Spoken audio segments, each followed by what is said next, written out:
Welcome to the TREPX podcast. TREP is short for entrepreneur. One of the most meaningful and rewarding, yet difficult challenges you can take on. The TREPX podcast gives you actionable insights, real examples, and success X factors from experienced entrepreneurs as we are learning, living, and sharing in the exciting endeavor of entrepreneurship. Now here's your fellow entrepreneurial traveler and host, Mickey Deming. Hello, welcome to the TREPX podcast. This is Mickey Deming, here to share with you another interview. Today we're going to get into some financial savvy, and I love it because I got a chance to talk to Mike Michalowicz, who is a unique perspective on financial information. He has been through almost everything as an entrepreneur, and he has turned those experiences into a formula, into a philosophy on how to profit first, which is his latest book. Just a little bit about Mike. He founded and sold 2 multi-million-dollar companies, and then he was confident he found the formula to success. He became an angel investor and proceeded to lose his entire fortune. Then he started all over again, driven to find better ways to grow healthy, strong companies. Among other innovative strategies, Mike created the Profit First formula, a way for businesses to ensue profitability from their very next deposit forward. Mike is now running his third $1 million venture, is a former small business columnist for the Wall Street Journal, former MSNBC business makeover expert, popular keynote speaker, and has written 3 books, Profit First, The Pumpkin Plan, and The Toilet Paper Entrepreneur. So this guy has seen it all, like I said, and his formula is something you really want to pay attention to because it's very innovative, but it's also very simple. It's something that I think you can listen to today, and it can make a big difference in how you operate in your own business. And the key to it is that you profit first, so taking that off the top rather than waiting to see what your profit is at the end. So we'll explain all that in the interview. I loved talking to Mike. He is brilliant. So check out his site at MikeMichalowicz.com. You can search Mike M and find him.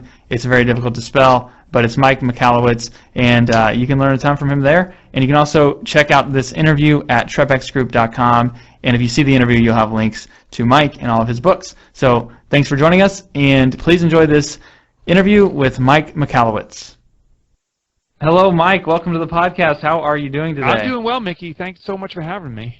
I appreciate you being here. We have so much to talk about. I'm really excited to talk to a fellow financial expert, so this is going to be extra fun for me. It's like Luke Skywalker and Darth Vader, like the 2 lightsabers are out. Exactly. The mind. I love it. Yes, and everybody else will hopefully not just hear what I just said and then say, okay, I'm leaving now. So Too intense. It'll be intense. Yeah, so we'll get into that, but I think first I want to start just by getting into your story. You've produced these 3 books and built quite a platform for yourself in this world of educating entrepreneurs, educating financial professionals.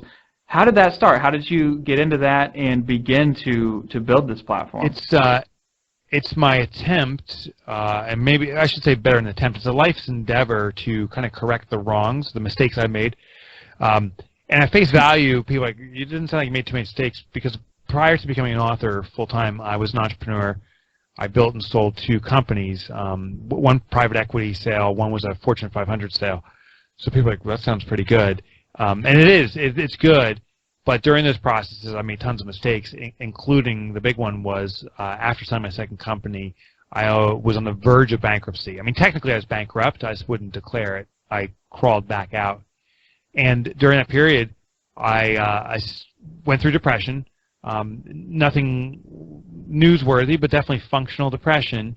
And at a certain point, I said, this is enough. I gotta get going again. And I started just writing down all the things that didn't work for me. And at a certain point, I still have it. It's a journal. I started writing all these things that aren't working. And I was like, oh my gosh, I'm putting together the elements of a book for myself. So my original version of a book, while I did intend to put it in the market, was really something I was writing to teach myself stuff I had to master. Yeah, that totally makes sense. So when you, like, what year was that when you were kind of at rock bottom? So it was 2006. I sold my second company. That's when I was at the peak of the mountain. Yeah.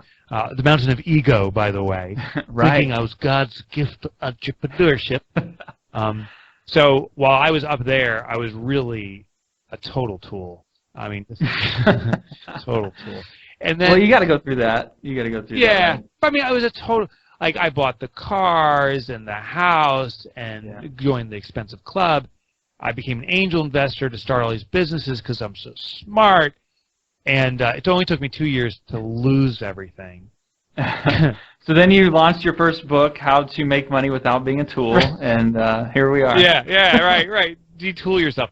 So my first book did launch in 2008. So I was writing it during that period, and it came out. And if you read that book, you'll see it's very edgy. It's interesting. As I go back and kind of leaf through what I've done, I can still feel that flavor of edginess and rawness, but there was still a little bit of cockiness there. But by the end of writing that book, the cockiness was gone, and it was like, I just got to deliver something that will impact people. So that book was called The Toilet Paper Entrepreneur, and it was all about pulling yourself up regardless of what resources you have available. If you have no money, no contacts, no nothing, how to still be successful as an entrepreneur. I like that. I think that's really important because I think, too often we look at, you described I was on the top of the mountain, and we see, like, if I can just get there, then all of my challenges will go away. And you're saying, I got there, and there's something was still missing. And so, how much of your book was, because I'm more familiar with your newest stuff related to Profit First, like how much of that in your own like therapeutic process was practical tools to make sure you don't get yourself in this situation, and how much of it was like kind of a psychological roadmap of how to what actually matters? Yeah. It was a blend of the both, so it'd be hard to say. I want to say it was 100% tools and 100% psychological map, which maybe is not fair.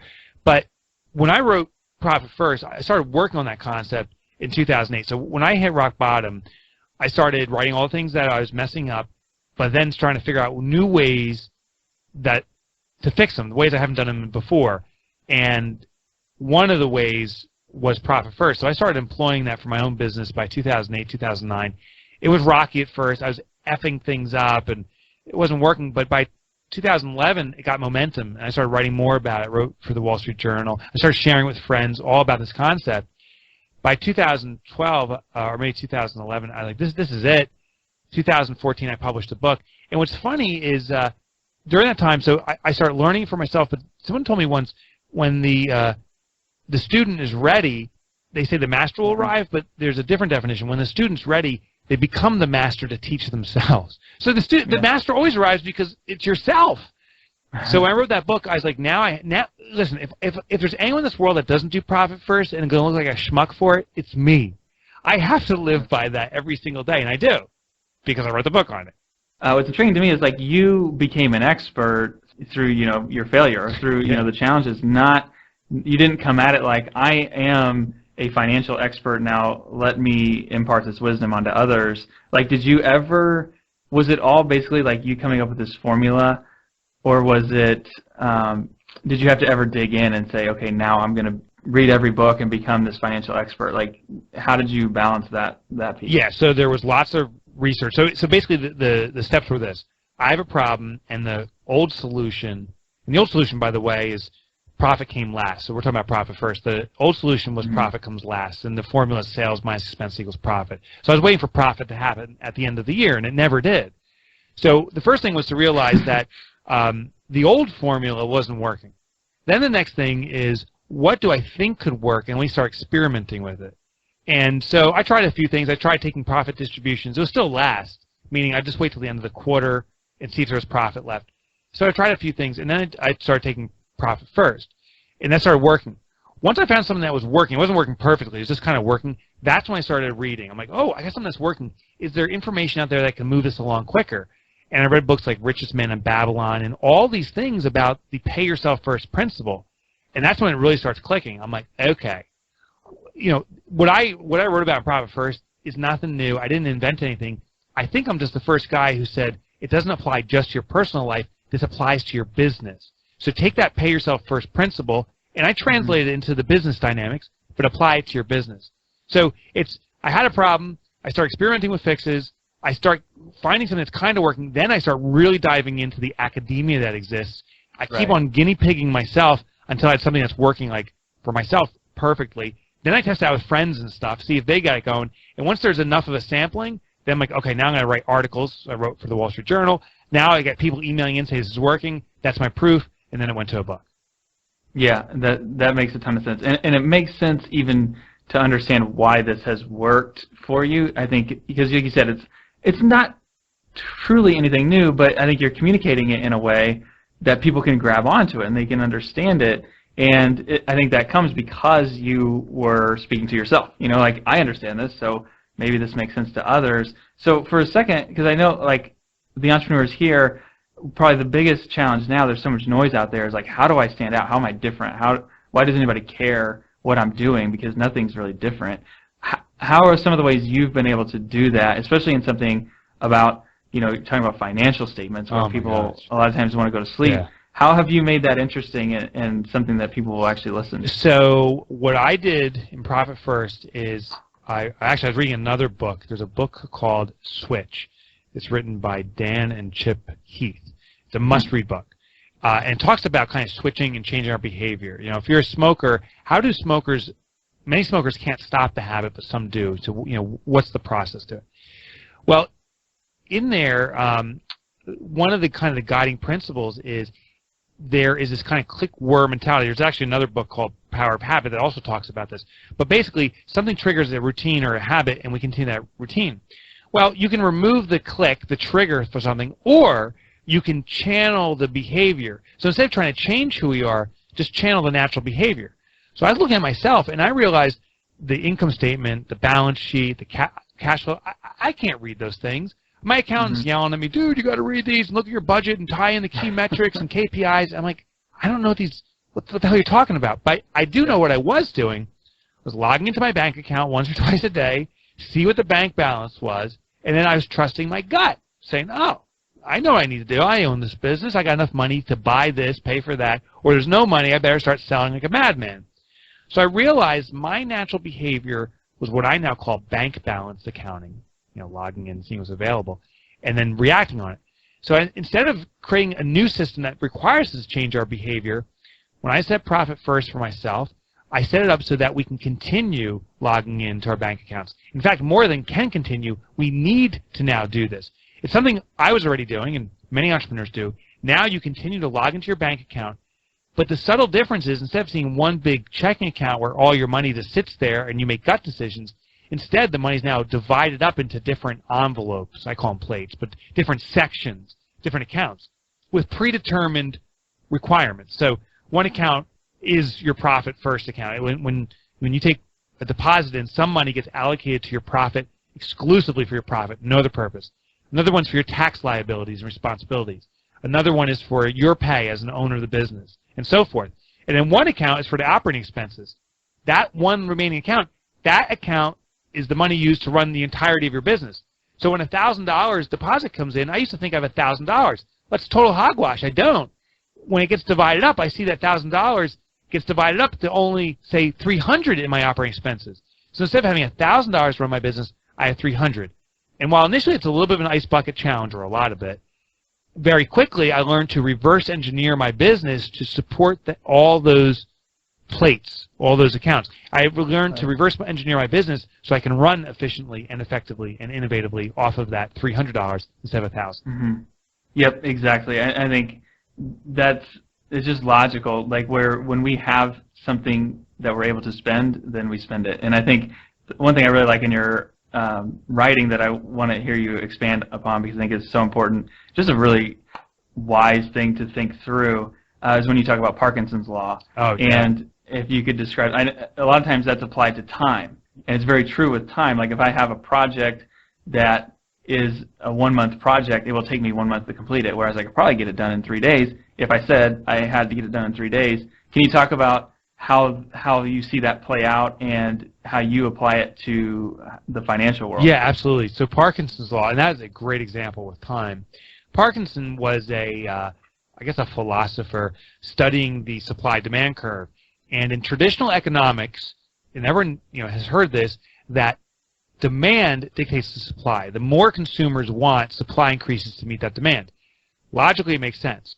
Parkinson argued actually the reverse. He said, while logically it makes sense, human behavior is the reverse, that supply dictates demand, not demand dictates supply.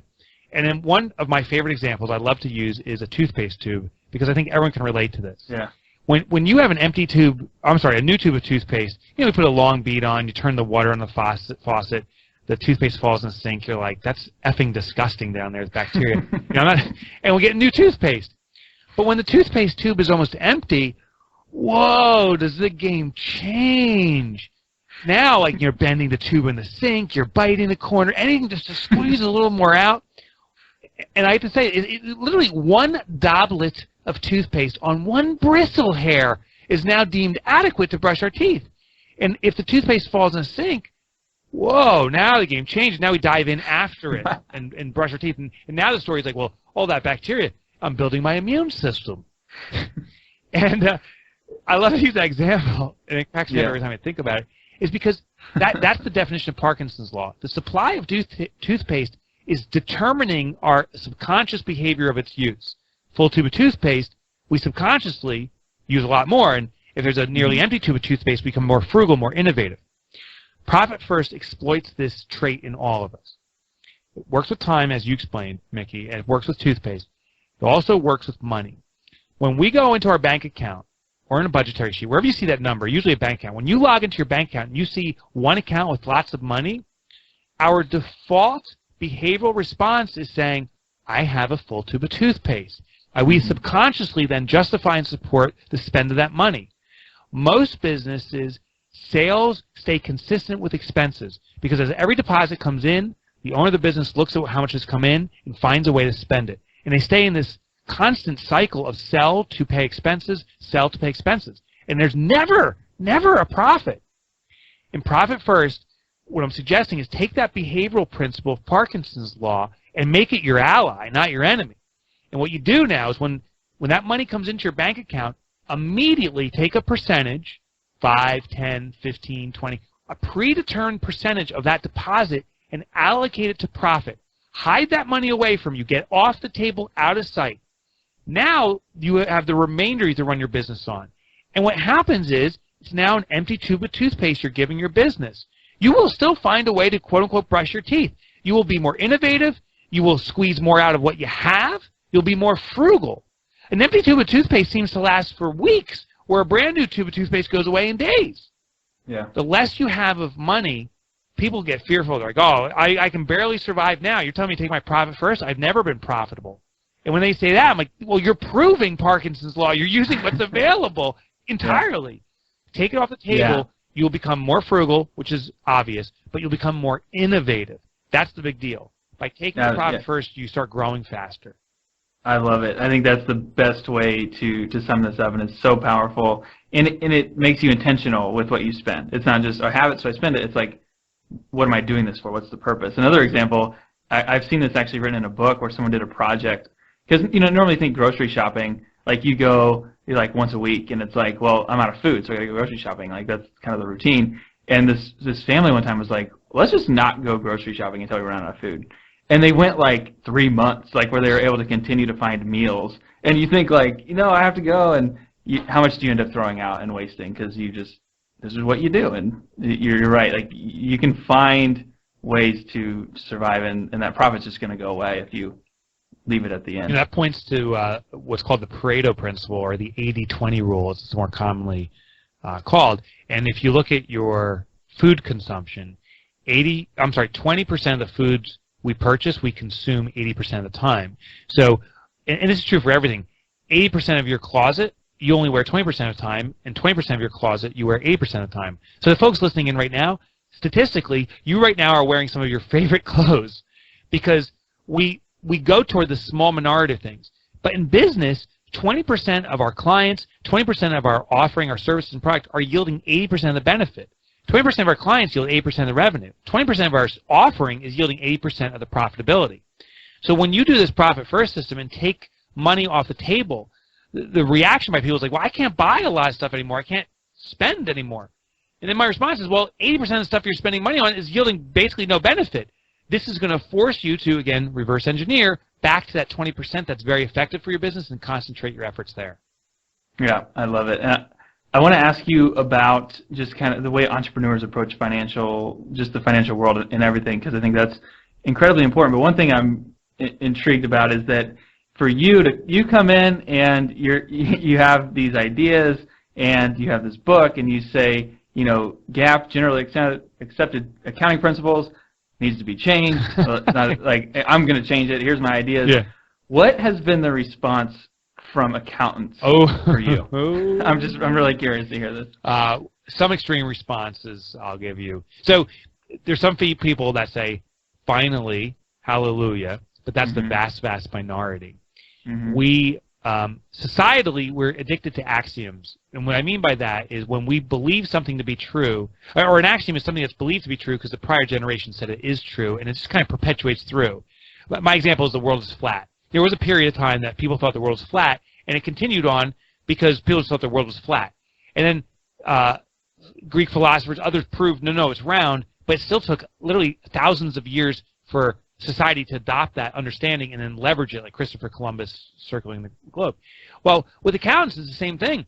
I say, GAAP is crap. I mean, like, if you put profit last, it doesn't happen. And I got the statistics to prove it. 83% of small businesses are surviving check by check. They're barely getting by. But the axiom has been around so long that profit comes last. We have nice soft terms. Profit's the bottom line. It's year end. It's the final take. We use like these words that keep on making it last. So it's been around so long, many accountants come back to me and say, but Mike, you're totally wrong because we all know profit comes last. And I'm like, that's bull. And they're like, no, because it's always been this way, which is the worst. My argument, it's never worked. And then I tell people, when has last worked for you? Like when you say, oh my God, I'm really sick, I'm going to put my health last. No, you put your health first. I'm going to exercise last thing in the day. No, you put it first. So I have to point to other things where it comes first. But perhaps the thing that most converts accountants, that they finally get it, is 401ks, something that many can relate to. The 401k has been the greatest savings mechanism in U.S. history. Employees get gross pay, say a $1,000 check every week, for example, but their net pay may be $600. Out of there comes their 401k allotment. And many of them become millionaires over time because the money keeps getting tucked away. But the fascinating part is the employee's life very quickly adjusts to live off of a $600 check. They don't live off $1,000. They live off what they get. And this principle applies to entrepreneurs too. If you give them the full allotment, just like an employee, the entrepreneur will use it all. If you first allocate that 401k equivalent, take their profit first, very quickly the business dynamics, the entrepreneur themselves will adjust to live off of the net and be very successful. And when I can drive that home with accountants, many of them start grasping it and agreeing and catching on. Yeah. Yeah, I don't know why you wouldn't. I mean, it's logic. It just makes sense. No, it's probably like too simple, and that's actually the problem. Yeah. I hate to say that, but sometimes too simple is the problem. We like to throw complexity at things where it's really not necessary. Exactly. So that's the accounting side. Now I want to look at the entrepreneur side because not many entrepreneurs would, and I'm sure there's statistics on this, but I just know it from experience, would come in and say, I feel really confident about how I'm tracking my financials and how things are looking. I have a really good grasp on the numbers in my business. So the first question is, how should entrepreneurs approach this? Like, where do they go wrong? And just mentally, how should they approach their financial life as opposed to how they actually do it?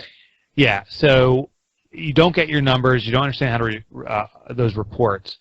What I tell entrepreneurs is, don't worry about it. Not yet. You have to prioritize what you focus on. So Profit First is a bank balance-based system. You can look at your bank account every day, and very quickly it'll tell you where you stand. Now, it's not a perfect system. It doesn't tell you to the penny what money's going to and what it's used for, but it's a very simple guidance system. There will be days where you don't have enough money in your operating expense account that you've allocated to pay your bills. That is when a red flag is raised, and you have to now look at the supporting documents. That's where you look at your income statement, you look at your GL accounts, and you go into detail with it. That's where, by the way, an entrepreneur should be leveraging the expertise of an accounting firm that gets it. That's why you have an accountant or a bookkeeper to guide you through the nuances. So what I tell people is, if you're not good at the numbers, and most entrepreneurs aren't. We're great at selling what we have. We have a crazy belief that we're pursuing. We can convince others to join our tribe and buy from us, but we're not necessarily good at the numbers. I'm saying that's okay. Put a simple but very powerful system, profit first, in place, and then when it triggers off flags, like what's wrong with this, why is it out of whack, that's when you have to consult with someone that's strong in that category to guide you through the nuances and fix things and get you back on course. Yeah, that absolutely makes sense. I think you're just hitting on everything comes back to keeping it simple. Like, the more we make things complicated, the more we don't take action. And I think for an entrepreneur, if they can develop a system that simplifies it, then it makes sense. And so as we kind of wrap this up, I want to bring it all the way back to the beginning, because you talked about kind of learning from your own mistakes and how just basically everything you've done to build this up has been the kind of self-education that you've gone through. How was your financial approach then? Like, does it come back to when you were struggling? Was it just about spending? Like, how would things have been different if you could go back in time and coach yourself again? Oh my! So back then I was trying to grow into profitability. So it's funny, if you asked me during those first couple businesses, what's your main goal? I would say profit, money in my pocket. But my belief was to get there, I had to keep growing. I was always one big client away, one big contract, one more month away. It always felt like it was this carrot just in front of me. I thought profit was an event, and that's the mistake. Profit is not an event, it's a habit. Profit is something that needs to be baked into every transaction, every moment of my businesses. So if I was coaching myself back then, I'd say don't look for that big moment of profit, that big windfall. That's very rare, almost never happens. Instead, look for wins every single day, small wins, and those accumulate to the biggest win of all.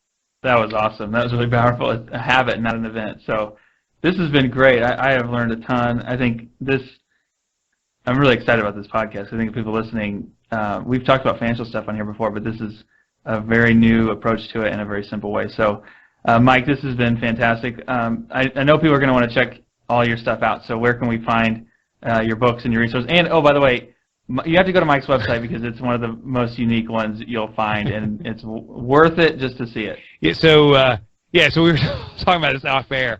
If you want to learn more about me personally as an author, go to MikeMichalowicz.com. It's a doozy to spell. Here's the shortcut to get there. On Google, type in Mike, M-I-K-E, space Mick, M-I-C. I get dropped down there. You'll see I'm the longest name. Pick Mike Michalowicz. And the promise is big. Yeah, I got tons of free stuff. I used to write for the Wall Street Journal. All that stuff's up there for free. But as Mickey, as you said, I promise you, it is the most different website you'll ever see for any business. But if you want to learn more about driving profitability, check out the book Profit First. It's on Amazon. Or check out Profit First Professionals. That's our organization behind the scene that's supporting entrepreneurs in growing profitability. Awesome. Thank you so much, Mike. This has been a pleasure. I'm really grateful for it. Likewise. Thanks. Everybody check that out. It was great. Thank you for listening to the TREPX podcast. For more episodes, interviews, and business growth tools, please visit trepxgroup.com.